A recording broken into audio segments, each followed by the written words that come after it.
त्यांच्यासाठी सरकारने एक GR काढला, ज्याच्यामध्ये 20, 40, 40, 60, 60, 80 अशा पद्धतीने विविध शिक्षकांना अनुदान हे त्या GRच्या माध्यमातून डिक्लेअर झालं।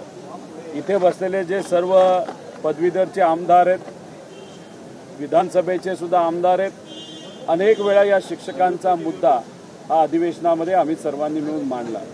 शिक्षकांनी सुद्धा अनेक वर्षांपासून यासाठी आंदोलन केलं आणि मग कुठेतरी इलेक्शन डोळ्यासमोर ठेवून GR काढला।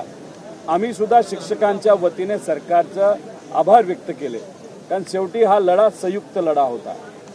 GR निघाला, इलेक्शन झालं, मतदान मिळालं, पण मग सत्तेत आल्यानंतर ते सुद्धा बहुमत मिळाल्यानंतर जेव्हा हे सरकार सत्तेत परत एकदा आलं, आत्तापर्यंत 10 महिने झाले, पण GR हा फक्त कागद राहिलेला आहे।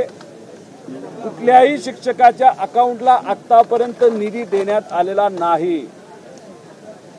बजेटचं सेशन जेव्हा चालू होतं तेव्हा जे शिक्षण विभाग आहे 2000 कोटी रुपये अतिरिक्त त्या विभागामध्ये होते।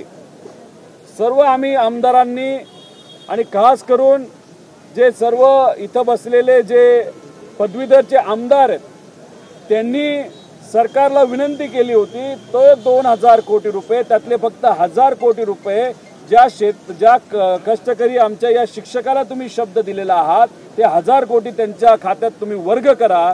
पण बजेटच्या वेळेस सुद्धा 1 रुपयाचं प्रोव्हिजन सरकारच्या माध्यमातून झालं नाही आणि या अधिवेशनामध्ये सुद्धा आमच्या सगळ्यांची अपेक्षा होती की काहीतरी निधी 1001 कोटी रुपये निधी हा आमच्या शिक्षकांच्या साठी तिथं प्रोव्हिजन केलं जाईल। पण दुर्दैव असं या सरकारकडनं अजून सुद्धा आमच्या या 60,000 शिक्षकांकडे दुर्लक्ष केलं जाते। आज मुंबईमध्ये अधिवेशन सुरू असताना 12 ते 15,000 शिक्षक, महिला व पुरुष, त्याच्याचबरोबर अनेक असे काही शिक्षक आहेत ते कदाचित पुढच्या 2 वर्षात, 1 वर्षात, 3 वर्षात हे रिटायर सुद्धा होतील। असे सर्व शिक्षक आज स्वतःच्या हक्कासाठी स्वतःहून आंदोलन इथं करत आहेत।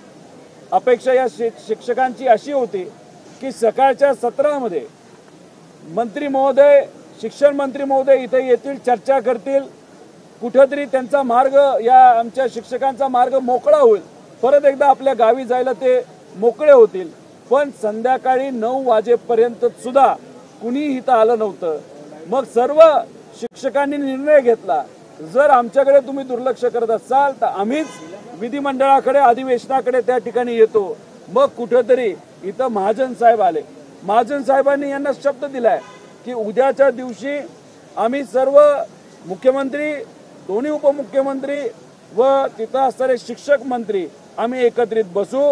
हे सर्व जे आमदार आहेत ते तिथं त्या बैठकीत उपस्थित असतील आणि शिक्षकांचे काही 15-20 सदस्य त्या ठिकाणी चर्चेला जातील। पण चर्चा फक्त चर्चा न होता निर्णय हा घेतला गेला पाहिजे। खोटं बोलून आता चालणार नाही। एक असं कागद उद्या या आमच्या शिक्षकांना द्यावा लागेल, तो म्हणजे अध्यादेश असेल की पुढच्या काही दिवसांमध्ये त्या अध्यादेशाच्या मार्फत आमच्या या शिक्षकांच्या अकाउंटला पैसे 1000 कोटी रुपये जे कुठला आकडा असेल आमच्या शिक्षकांच्या खात्याला जाईल, अशी आमच्या सगळ्यांची अपेक्षा आहे। पण याच्यामध्ये काही आमदारांनी निर्णय घेतलाय की इथं असणारे अनेक शिक्षक इथंच बसून सकाळी 12 पर्यंत इथं उपस्थित राहणार आहेत।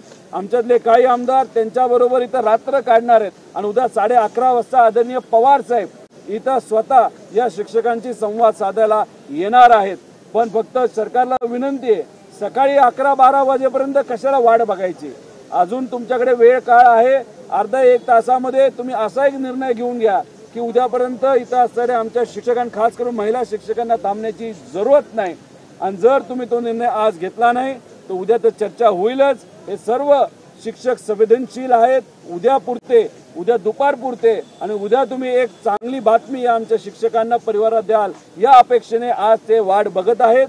पण उद्या जर निर्णय घेतला नाही, हे 12,000 शिक्षक आहेत आणि शिक्षक हे सर्व विचाराचे एकत्रित येऊन स्वतःच्या हक्कासाठी आलेले आहेत। ह्यात कुठेही राजकारण नाही। हा 12,000चा आकडा कदाचित 40,000, 60,000 पर्यंत सुद्धा जाऊ शकतो। त्यामुळे मला सरकारला विनंती आहे की आमच्या या सर्व शिक्षकांची मागणी, या आमदारांची मागणी ही तुम्ही मान्य करा आणि उद्याच्या उद्या 12च्या पुढे सुद्धा 1 मिनिट तुम्ही जाऊन देऊ नका, पण यांची मागणी पूर्ण करून यांच्या अकाउंटला पैसे कसे जातील यासाठी तुम्ही त्या ठिकाणी निर्णय घ्या, अशी या सर्व शिक्षकांच्या वतीने, मराठी स्वाभिमानी शिक्षकांच्या वतीने आम्ही सर्वजण या ठिकाणी मागणी करत आहोत.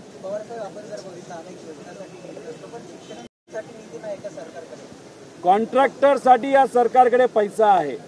85,000 कोटीचा शक्ती मार्ग जो जरूरत नाही तिथं असणाऱ्या 30,000 शेतकऱ्यांचा त्याला विरोध आहे. पर्यायी गडकरी साहेबांच्या माध्यमातून नॅशनल हायवे पर्यायी जो पॅरलल आहे त्याला एकदम चिटकून आहे, तो मान्य झालाय, तो कामही सुरू झालेलं आहे, ते संपत्ती चाललेलं आहे. म्हणजे जिथं तिथं तुम्हाला ऑलरेडी केंद्र सरकारच्या माध्यमातून गडकरी साहेबांकडे रोड तयार आहे, तर तुम्ही 85,000 खर्च करून नवीन रोड कशाला करताय? त्यापेक्षा शेतकऱ्याची कर्जमाफी करा.